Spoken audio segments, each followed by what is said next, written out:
अब हम बात करेंगे दूसरी योजना का, जो केंद्र सरकार के द्वारा संचालित होती है, जो अभी नई नई योजना लॉन्च की गई है, ब्रीड मल्टीप्लिकेशन फार्म का। इस योजना के तहत या इस योजना का जो मुख्य उद्देश्य यह है कि अगर सपोज कोई व्यक्ति उत्तर प्रदेश के सिद्धार्थनगर जिले में उपलब्ध है और वो शुद्ध गिर प्रजाति का गाय चाहता है तो उसको वहीं पे उपलब्ध हो जाए, या शुद्ध साहिवाल प्रजाति का चाहता है तो उसको सिद्धार्थनगर में ही उपलब्ध हो जाए, या शुद्ध भदावरी नस्ल का भैंस चाहता है तो उसको सिद्धार्थनगर में उपलब्ध हो जाए। इसी तरीके से हर जिले में मिनिमम 1 या 2 ब्रीड मल्टीप्लिकेशन फार्म खुलने चाहिए, जिसकी वजह से उस जिले के जो किसान हैं उनको शुद्ध प्रजाति की या शुद्ध नस्ल की एनिमल्स उनको उपलब्ध हो जाए। अब सोचिए अगर ऐसा हो गया तो क्या हो सकता है। अभी आप जानते हैं कि हमारा जो देश है मिल्क प्रोडक्शंस में नंबर 1 है, लेकिन प्रति एनिमल जो दूध उत्पादन है वो बहुत कम है।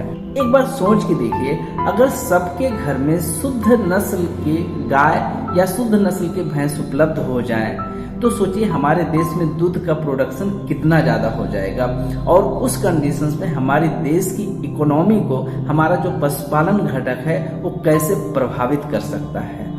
और इस योजना का उद्देश्य है कि हर एक जिले में हम एक ऐसा फार्म खोलें जहां पे शुद्ध नस्ल की गाय और शुद्ध नस्ल की भैंस उपलब्ध हो जाए। ये योजना पूरे हिंदुस्तान में पहाड़ी क्षेत्रों को छोड़ करके, जो पहाड़ी वाले हमारे स्टेट हैं या पहाड़ी वाले जो हमारे जिले हैं उनको छोड़ करके पूरी प्लेन एरिया की अगर हम बात करते हैं तो 200 पशु की योजना है। इस 200 पशु की योजना का जो टोटल लागत आता है वो 4 करोड़ रुपया है। इस 4 करोड़ रुपया में से 50% हमारी जो केंद्र सरकार होती है वो सब्सिडी प्रोवाइड करती है, और 50% जो होता है वो बैंक लोन देता है। ऐसे समझिएगा, अगर 4 करोड़ की योजना है तो उसमें से 2 करोड़ रुपया केंद्र सरकार के द्वारा आपको उपलब्ध कराया जाएगा और 2 करोड़ रुपया आपको बैंक के द्वारा लोन दिया जाएगा। इस योजना के तहत जो 200 फीमेल हम रखेंगे वो जब हीट पे आएंगे उस कंडीशंस में इस पर नॉर्मल सीमन नहीं पड़ेगा, इसमें सेक्स सॉर्टेड सीमन पड़ेगा।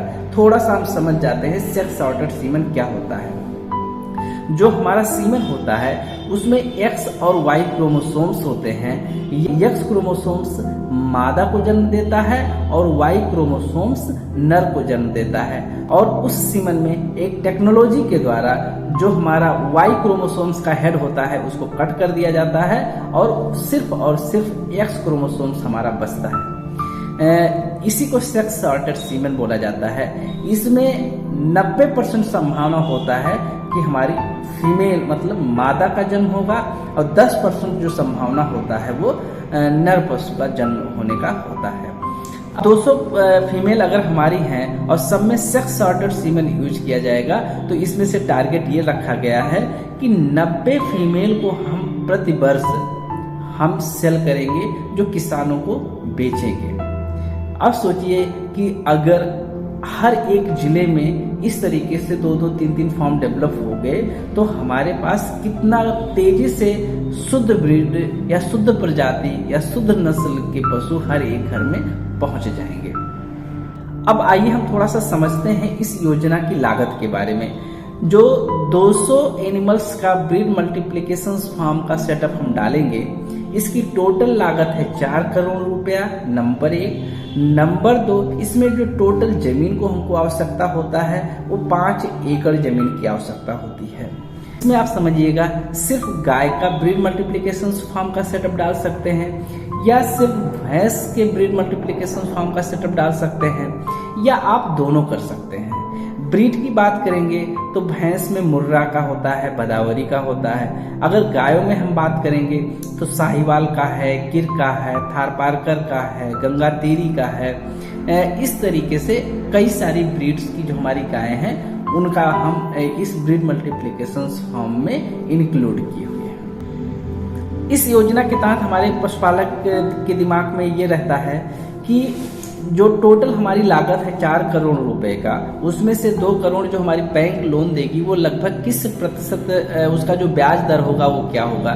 तो जो हमारी मीटिंग में बताया गया था उसमें जो बैंक की तरफ से बताया गया था एक संभावित ब्याज दर बताया गया था, वो 10 से 11% ब्याज दर इस पे बताया गया था। इसमें एक चीज और समझिएगा, इस ब्रीड मल्टीप्लिकेशन फार्म को आप अकेले भी खोल सकते हो या कुछ लोग जो ग्रुप बनाते हैं, जो गांव में ग्राम पंचायत लेवल पे या ब्लॉक लेवल पे या तहसील लेवल पे जो ग्रुप बना होता है वो भी खोल सकते हैं। मतलब इसको ग्रुप में खोला जा सकता है। थोड़ा सा हम आपको ये बता देंगे कि आप चाहे इंडिविजुअल खोल रहे हो या आप ग्रुप में खोल रहे हो, दोनों कंडीशंस में जो जमीन चाहिए वो एक ग्राम पंचायत में होना चाहिए, उसकी शर्त ये है।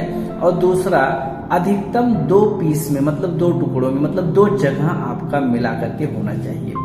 एक जगह हो जाए बहुत अच्छी बात है, अगर एक जगह नहीं कंप्लीट हो रहा है तो 2 जगह को लेकर के भी आप 5 एकड़ पूरा कर लेंगे, तभी वो चीजें हो जाएंगी। जब हम लोगों की मीटिंग हो रही थी तो एक क्वेश्चन उठाया गया था, कुछ क्वेश्चंस हम लोगों की तरफ से उठाए गए थे इस योजना के तहत कि नंबर 1 कि जो हमारा फार्मर लोन ले रहा है उसको कितना समय मिलेगा उसको जमा करने के लिए।